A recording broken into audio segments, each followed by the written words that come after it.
Hello to my brothers and sisters. I greet you in the name of God, in the name of the one who ultimately ensures that truth will always, somehow, some way, have the last say. To my friends, my brother and sister, my mentors, the Reverend Dr. Nelson Johnson, to Mother Joyce Johnson, to my dear sister and advisor, Roz Pellis, to Wesley, who indeed pastors us all in one way or another with his great gifts. And I thank God for him, and to all of you who have gathered here on today. Today. Memory is sacred if it moves us to change and to move towards justice and love. Let us not forget that those who were killed that day, they were demanding that the city and the county and the country and the state addressed poverty and racism. Let us remember that they were doing it as a moral fusion coalition. Sometimes in the media today, you will hear the statement that we're finally seeing Black and white people coming together to address systemic racism. That's not historically accurate. The truth of the matter is the abolition movement was Black and white. The Reconstruction movement in the 1800s was Black and white. The early Union movement, the late 1800s, early 1900s was Black and white. The anti-lynching movement was Black and white.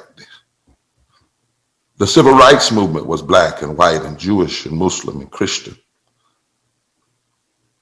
This movement in 1979 was Black.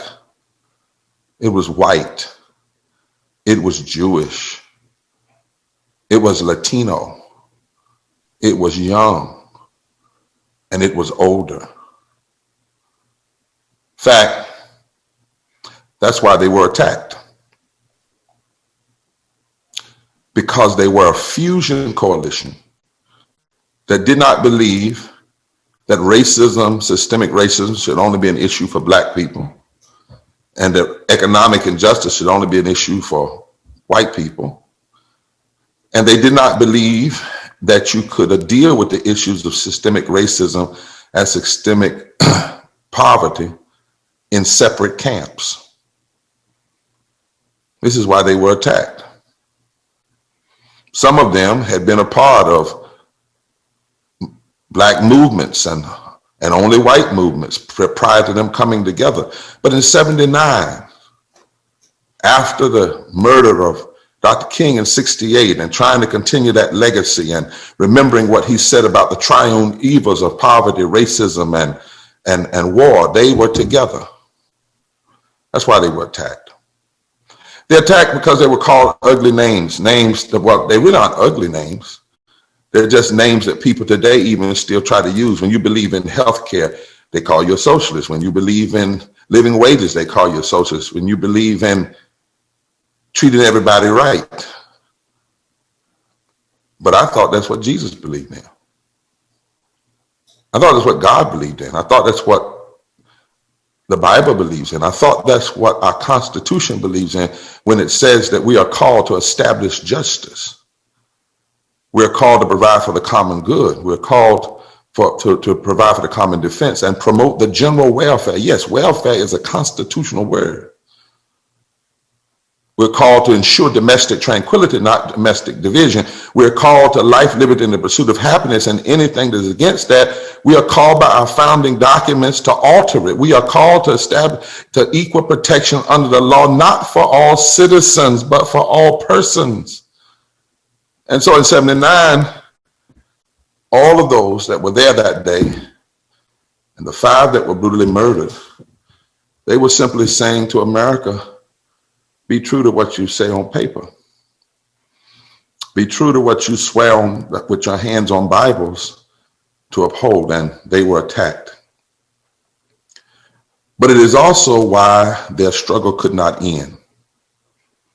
And it is also why their struggle must not end. You know, what we see today cannot be separated from what we saw in the past. And my sister who just spoke, you're exactly right. We can't wait 40 years to address systemic racism and systemic classism and violence. What the City Council did yesterday says what we should be doing all over this nation today. Post haste. That's the celebration. Greensboro last night became a sign, a 40-year-old sign, but a sign nonetheless. Because if it's a sign that we don't have to wait. You know, the Klan, the Nazis, with elements of law enforcement, 40 years ago in an unholy alliance did their worst. Racism, mind you, is targeted at Black and brown and indigenous people. But let me be clear today. If we talk about systemic racism only as an issue facing Black people and only killing Black people, then we miss what racism really is and how deadly and how demonic and how much of a lie it is. It may be targeted at Black and brown indigenous people, but ultimately racism kills us all. It destroys lives and it destroys the heart of democracy, and it finds itself woven into so much regressive public policy. If I had time, I'd tell you about how that works. And the truth of the matter is what my grandmother said some years ago: if you scratch a racist, you'll find a thief. So if you scratch a racist, you'll also find somebody that'll steal health care for white folk and Black folk and brown folk. If you scratch a racist, you'll find people who will steal living wages for white folk and for Black folk and for indigenous people and Latino people. Racism is targeted at Black and brown people and indigenous people. But ultimately, and remember, on that day, 2 Jewish brothers and sisters, two Jewish persons, white Jewish person, one white person, a Latino, and a young Black woman, former student government president at North Carolina, at Bennett College, killed. 5 of them on camera, not on video camera of a phone, but the camera of the TV stations. But the spirits and souls of those that died and the victims and their friends, while racism and classism did their worst, our brothers and sisters, the survivors here today, and those who are yet hollering at us because they're calling out to us from the balconies of heaven, they did their best all these years. The others did their worst. But Joyce and Roz and Nelson and all of you connected, and those who died that day but yet live with us, all these years you've done your best not to accept the lies, because you knew how deadly it would be to memory. Your best not to accept the false narrative. Your best not to lose your humanity and give in to hatred as much as it sometimes ran across your mind. You did your best to tell the truth, because there can be no reconciliation without truth. There can be no reconciliation when we cover up and hide from our past. And what happened last night says to the nation, we cannot let the call for justice die. We can never let it die. It says we must change who sits in places of power if we're going to change how cities respond to racism and police violence and poverty. It says that every city today that has to deal with racism, every city today, every state today, this country has to deal with systemic racism and systemic poverty and institutional violence. Because policies that hurt, harm, and destroy are violent. And every city, every state needs really a truth and reconciliation process, not in the future, but right now, and not something that's cute and pleasing, but something that's true and authentic. Never forget, memory is sacred if it moves us to change. Never forget that if we do not remember right, then we continue to dismember communities and people. We continue to dismember them. And a dismembered community is a sick community. A dismembered state, a dismembered nation is a sick nation.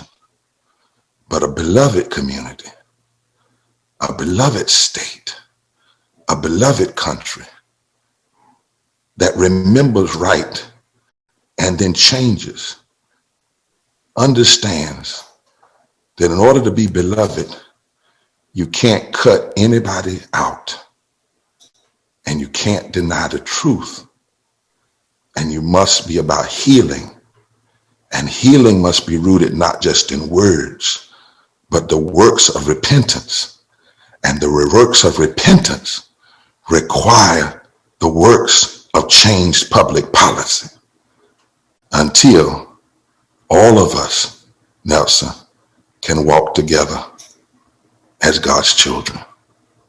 Thank you so much for all you all have done and continue to do and what you inspire. And we make you a promise in the Poor People's Campaign National Call for Moral Revival.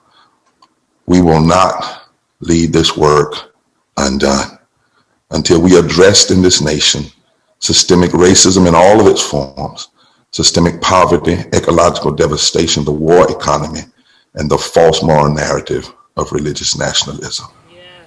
Forward together. Not one step back. And not one step back. God bless you. Amen.